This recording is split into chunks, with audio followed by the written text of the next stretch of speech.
Hello. Happy Sunday. Okay, I think we're going to dive right in today. Let's start with 3 tarot cards. What is up and coming for the first week, in October?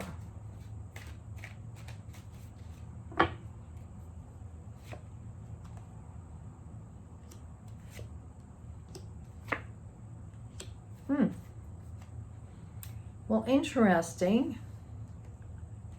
This is the first card.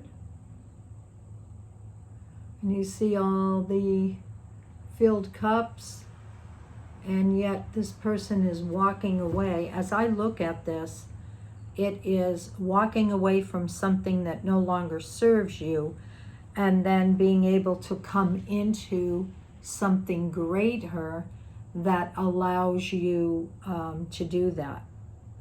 The other thing that came out was the Justice card. And to me, this is about finding balance. So once we find out what no longer serves us, we're trying to find the balance again that brings everything together. What is it that you love? What do you want to do? What's important to you? And then the last card is the Hangman. You know, where are you still feeling stuck?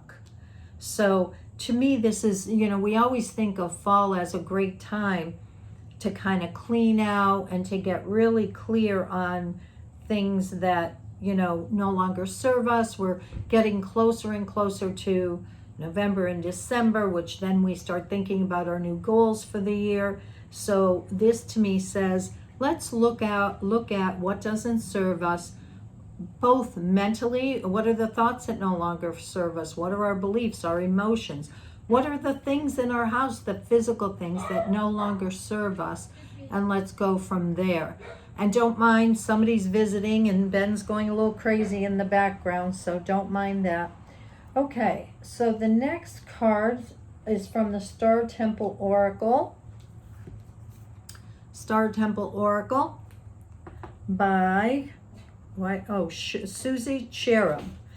Okay, so I'm going to pull, I feel like 2 cards from this deck. Okay, I'm sorry about the background noise. He's alive and well, so that's good. So the first card is the Triple Star Grid, Align.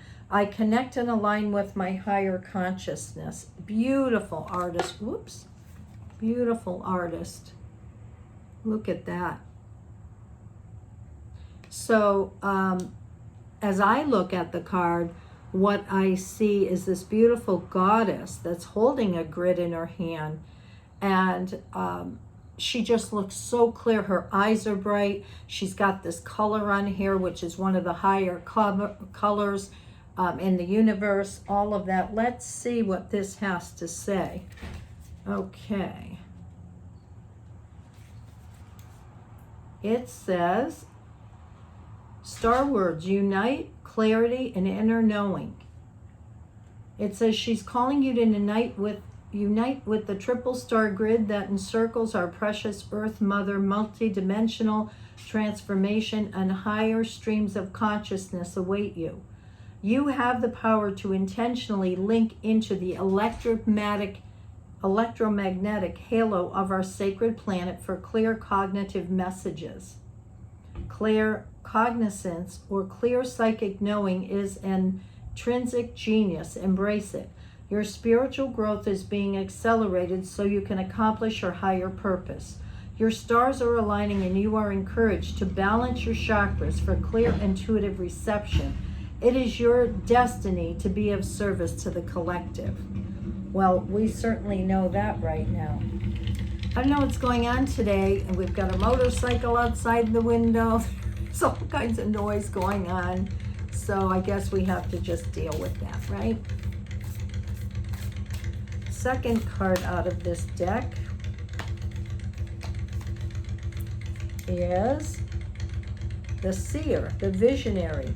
I chart the stars, signs, and symbols to craft magic. Isn't that beautiful? So we've got the Magician here in a sense. Well, I guess if there was going to be a motorcycle outside, I'm glad it's a Harley. All of you know my background with Harleys. So, okay, let's see what this one brings. He just looks like he's full of all the secrets of the universe and magic. It says, he is an intuitive visionary that has the clairvoyant genius to see and interpret magical signs for forecasts and manifestations. He reveals that you have the potential for transcendent sight, astrology, and enchanted powers. Open your eyes and see the signs. His name means Equiphius. I'm probably butchering that. Means all-seer, and his spirit animal, the raven, symbolizes magic. His totem is a pair of antlers that represents his divine wisdom. Invoke him for spiritual guidance to understand and decipher visions, symbols, and prophetic dreams. Embodying his divine qualities will open mystical pathways for you. I love that. And oh yeah, I didn't see the ravens in the dark in the background. And he's wearing the antlers hung as a necklace. Look at, there it is. So it looks like this week we're going to be clearing our electromagnetic field and connecting more. The next one is the secret language of light. I'm going to pull one card from here.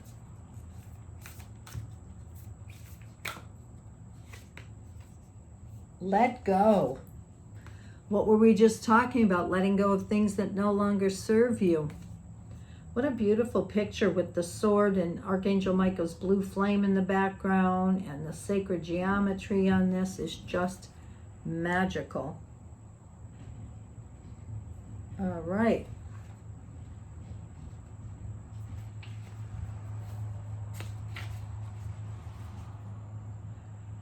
Take back your power and thrive. Let all just be. Take back your light. Stop trying so hard to breathe. Letting go does not mean jumping blindly into faith, but to release the resistance you hold about a subject so your dreams and desires can be realized. We have all hung on to a person, place, job, or idea because we think it will give us what we seek. But hanging on is the result of unbalanced thinking. This imbalance has you needing compensation. You created a deficit by compromising yourself, thinking that the way towards your dreams was impossible. It was your chance to do that, but now it is your choice to let go and create from love instead of from fear. You deserve to have what you want without compromising your truth. You cannot change what has occurred. However, you can change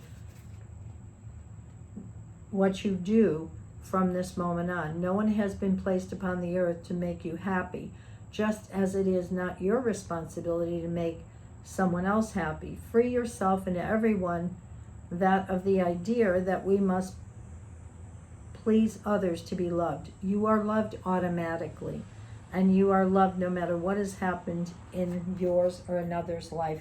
Boy, isn't that the truth? So with this, good reminder, we always think we can manifest some things, but we can't have it all. So we're trying to figure that out and know that we can have it all. We just have to create space sometimes for something else to come in. Oracle of the Seven Energies from Colette Byron Reed.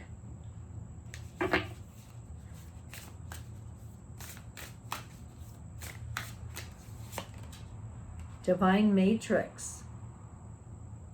Sacred geometry again at its finest. So isn't this interesting? We had the one about the grid, the star grid. Now we have the divine matrix.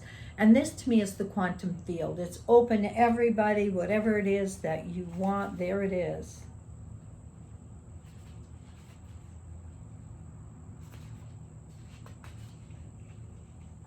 If I can find it.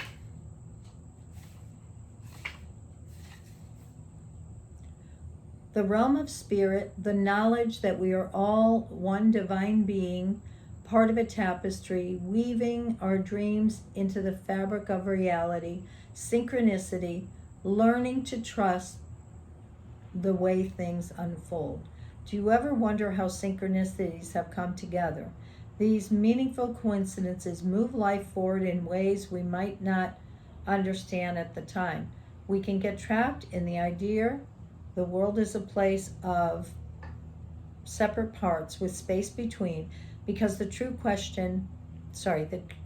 quantum spiritual nature of reality can be confusing. Imagine that everything possible under the sun is waiting to be claimed.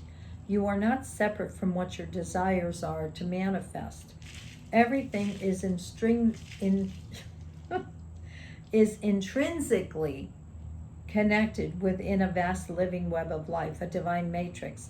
Even that which you have not yet observed as part of your life experience is still connected to you. It remains dormant until you choose it. And we're forever learning and growing. Life operates on life's terms so well. You don't live in a vacuum. So you are surrounded by a multitude of realities that were brought to life by others. These can surely affect you if you allow them to. But as your thread, your luminous life force, your courageous dream is part of the tapestry of life. You're being invited to be conscious of the pattern you are weaving. Isn't it amazing to know you have such power inherent in you just by being here? You will see evidence of the truth of this divine matrix today. It is in you. What you do matters. All manner of miracles are waiting for you to lay claim to them right now. Kind of goes with the last card, right? What do you want to create? We can have our dreams come true. Last card, the Rose Oracle. I love Rebecca Campbell's stuff. It's really a beautiful deck on the goddess.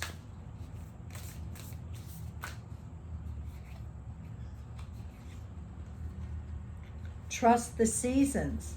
Embracing change, cycles of life, transition, and growth. And it's the same picture of her in all different, aspects of her. That's how I'm taking this. And she's got these roses over her head. And in each season, we become a different person. We deal with different things, different changes, different cycles. So we're in the cycle of fall right now. And when we're taking in the last harvest and all of that, and getting ready to move towards going within for winter. So let's look at this.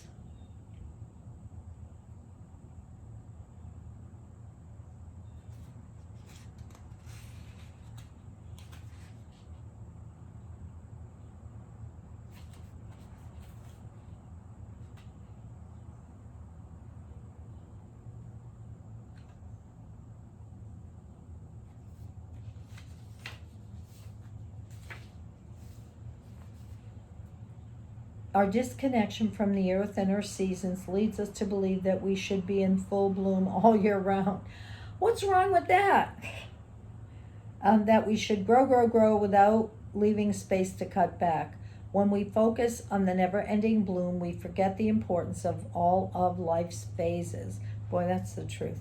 The rose, like all of nature, teaches us this every day. She's forever showing us how to embrace the ever-changing seasons in an ever-changing world. We're not meant to stay the same. Relationships aren't meant to stay the same. Life isn't meant to stay the same. Nothing on this planet is meant to stay the same. The seasons teach us that. Night and day teaches us that. Time and age teach us that. Birth and death teach us that. We may return to a place, a person, but things won't be exactly as they were, for everything and everyone is forever changing. Nothing is static. If we just realize that if we follow the seasons, we're doing so much better.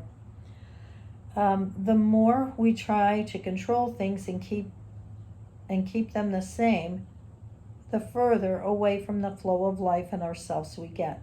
Change can be scary, for it means surrendering in the unknown of being in the in-between, to being not who you were and not quite who you'll become. It requires a trust in the transformation, in the death, in order for the rebirth to occur, and a deep, I always have trouble with this book, the words are so little, and a deep reverence for all the seasons of your life. So when we think of the seasons of our life, we think of the mother, maiden, crone, all of that. The more we resist change, the further away we are from who we're becoming. When we embrace change, we embrace life and nature and are forever becoming. So the soul inquiry is, how can you embrace the changing seasons of your life?